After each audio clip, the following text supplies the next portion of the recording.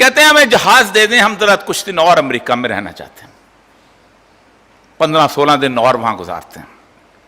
پھر کہتے ہیں اس جہاز پہ ہم کینیڈا نہ چلے جائیں؟ ہماری بیگم صاحبہ کو ہم نے کبھی کینیڈا اس طرح دیکھا نہیں، ذرا کینیڈا دیکھ کے آتے ہیں۔ کینیڈا جاتے ہیں، کہتے ہیں اس جہاز میں ہم کچھ دن 2-3 دن کے لیے ہم انگلینڈ رکنا چاہتے ہیں، کیونکہ بابا آدم تو ان کا وہی تھا، 1835 کے ایکٹ کے تحت پاکستان گورنر ہو رہا تھا نا، وہاں رکتے ہیں۔ 2.5 مہینے کا ٹور لگا کے پاکستان پہنچتے ہیں۔ اس دوران نیشنل سیکورٹی پیپرز کہتے ہیں کہ ایک رپورٹ آتی ہے کہ ایک شخص بہت زبردست آدمی ہے، 6 فٹ 2 انچ اس کا قد ہے اور سرخ و سفید اس کی رنگت ہے، اور فوج کے اندر وہ بہت زیادہ قسم کی جسے کہتے ہیں آٹوکریٹک صورتحال میں ہے، سارے کام خود کرتا ہے، اور فوجی اس کو دوسرا امریکی کہتے ہیں۔ اس میجر جنرل ایوب، اس کے بارے میں اعلان ہو جاتا ہے 6 ستمبر 1950 کو کہ آئندہ جنرل گریسی کے بعد ہمارا چیف آف آرمی سٹاف یہ ہوگا، اس کو CNC کہتے تھے، کمانڈر ان چیف۔ 10 دن کے بعد میجر جنرل صاحب کو لیفٹیننٹ جنرل بنا دیا جاتا ہے، 26 دن کے بعد لیفٹیننٹ جنرل صاحب کو جنرل بنا دیا جاتا ہے، اور وہ جنرل بن جاتے ہیں۔ اس کے بعد پاکستان کی تاریخ میں عجیب و غریب کردار شروع ہوتے ہیں۔ لیاقت علی خان کو شہید کیا جاتا ہے۔ امریکن رپورٹس اب تو اوپن ہو گئی، ہم نے مارا ہے۔ اب تو یہ سیکورٹی پیپر جا کے دیکھیے، کیا کچھ نہیں آپ کو نظر آئے گا۔ اس لیے میں کہتا ہوں آج جو کچھ ہو رہا ہے 20 سال بعد تمہارے منہ پہ تماچے کی طرح ماریں گے وہ، اب بتائیں گے کون کون سے کردار تھے اس کے اندر۔ اس کو کہا جاتا ہے یہ ڈرفٹ کر رہا تھا اس طرف سے، تو ہم نے اس کا کلکمہ کر دیا۔ جس دن لیاقت علی خان شہید ہوتے ہیں اس کے اگلے دن غلام محمد کا نوٹیفکیشن کس نے کیا تھا؟ میں نے کیا تھا۔ 16 اکتوبر کو شہید ہوئے، 19 کو وہ چارج لیتے ہیں۔ 16 اکتوبر کی رات کو بکنگم پیلس کہتا ہے کہ یہ ملک 1935 کے انڈیا ایکٹ کے تحت گورن کر رہا ہے، آج سے گورنر جنرل جو ہے غلام محمد تمہارے ساتھ ہے۔ وہ ہے گورنر جنرل غلام محمد، اور اس کے بعد صورتحال شروع ہوتی ہے۔ ایک شخص تھا جس کا نام تھا مولوی ابو القاسم فضل الحق۔ کون ہے وہ؟ آپ کو یاد ہوگا، اس نے قرارداد مقاصد قرارداد پاکستان پیش کی تھی۔ یہاں پر وہ شخص الیکشن لڑتا ہے۔ اب چونکہ چاہیے یہ تھا کہ وہ لوگ جو کہ خالص لوگ ہیں ان کو چھوڑ دیا جائے، وہ ایک جکتو فرنٹ بنا کے وہاں پر مشرقی پاکستان کا وزیر اعظم بن جاتا، اس سے وزیر اعظم ہوتا تھا۔ نیو یارک ٹائمز سے ایک بندہ اڑتا ہے، اس کا انٹرویو لیتا ہے۔ اس کا انٹرویو لینے کے بعد اس کو انٹرویو شائع ہوتا ہے، اس میں لکھتا ہے کہ ابو القاسم فضل الحق جو ہے یہ مشرقی پاکستان سے آزادی کو آزاد کرنا چاہتا ہے، اور اس نے جا کے ڈھاکہ میں بھی یہی کہا ہے۔ وہ چیختا ہے کہ تم بکواس کر رہے ہو، میں نے جھوٹ نہیں بولا۔ اس وقت یہ تو نہیں ہوتے تھے ریکارڈنگ ویکارڈنگ، یہ تو نہیں تھا کہ آپ ریپیٹ چلا دیں۔ اس کے اوپر باقاعدہ پاکستان کے اندر یہ جو امریکن لابی بیٹھی ہوئی تھی، کہتی تھی اس نے غداری کی ہے۔ کمیلا کے اندر فسادات ہوتے ہیں، 17 آدمی مرتے ہیں۔ 3 دن کے بعد اس شخص کی گورنمنٹ نکالی جاتی ہے۔ پاکستان کی تاریخ میں پہلا آدمی جس نے قرارداد پاکستان پیش کی تھی، اس کا ریکارڈ پہ ہے کہ میری حکومت کو امریکہ نے اتارا ہے۔ یہ آج کی بات نہیں میں کر رہا ہوں۔ چیختا رہ گیا کہ میرا بیان غلط ہے، لیکن انہوں نے کہا نہیں۔ کون آیا اس کی جگہ؟ جنرل سکندر مرزا، جو اب تو سویلین تھا، اس وقت سارے اکٹھے ہوتے تھے، ادھر سے ادھر جاتے تھے۔ اس نے اگلے دن ایک کام کیا، اس نے اپنے بیٹے ہمایوں کی شادی امریکی سفیر کی بیٹی جوزفین سے کر دی۔ اس کی ایک بیوی تھی جو سوشلائٹ تھی، اور خاص طور پہ امریکنز کے ساتھ بہت اس کے ساتھ تعلقات تھے، اس کے خالد کے بھی ایران کے زمانے سے چلے آ رہے تھے۔ اس کی ایک کزن ہوتی تھی نصرت اصفہانی، اس کی 3 دن کے بعد اس کی شادی ہوئی ذوالفقار علی بھٹو صاحب کے ساتھ، اور پھر پاکستان کی تاریخ کے اندر یہ کردار اٹھنے شروع ہوئے۔ بھٹو ہے، ایوب ہے، سکندر مرزا ہے، اور اس کے بعد جو کھیل کھیلتا گیا، میں اس لمبی بات کے اندر نہیں جانا چاہتا۔ میں صرف یہ بتانا چاہتا ہوں کہ ہم کہاں کہاں بڑی کہانیاں لوگوں نے بتا دی۔